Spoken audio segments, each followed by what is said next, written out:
জানা ধরে আসিস তা তো আমার ভবিষ্যৎ খারাপ করে দিবি। হ্যালো বাবু, হ্যালো বেবি। হ্যাঁ সরস্বতী পুজো ঘুরতে নিয়ে যাবে না? হ্যাঁ বেবি, সরস্বতী পুজো ঘুরা যাবো তো।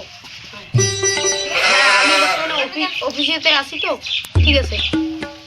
ও অফিসে আছো, তাহলে ফোনটা রাখি।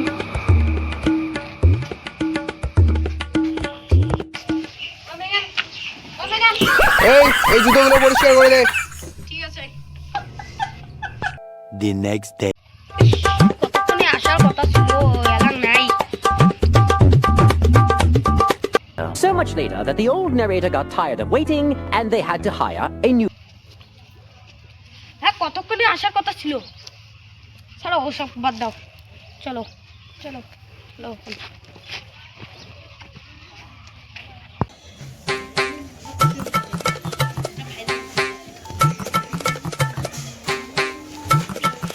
কাকিমিয়া, তোমার বেটি এসে অন্য চড়ার সাথে প্রেম করা দেখি।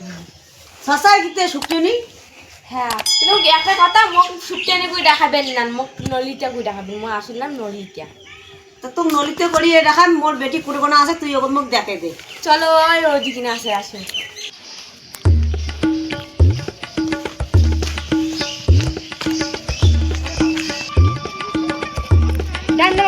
ওই দেখো কাকিমিয়া, আছে আছে ওই দেখি ওই গেল। হ্যাঁ মনে করতে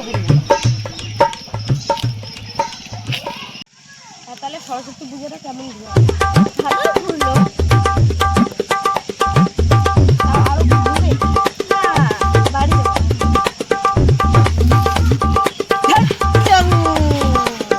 এই বের কোটে পালাইবে মায় যদি কোনো চ্যাংড়ার সাথে ঘুরে দেখো বাড়ি। আর তুই মোরে বেটির সাথে প্রেম করে যাচ্ছিস, তুই মোক চিনিস, মুই কায় মোর নাম শুনলে টাড়ির লোকও না কাঁপায় মোর ভাতারটা ছাড়া। তোর প্রেম করা এখন দেখতে দিবে করে। আর যদি মোর বেটির সাথে ঘুরে তো দেখো, তোর আদুরে পেনটাও ছিঁড়ে দিন। তুই ছিঁড়ে পেন দিয়ে মোর বেটির সাথে ঘুরে আদুরেটাও ছিঁড়ে দিন। হাট আগত বাড়ি, তোর খবরটা আজকে ধরাই মুই।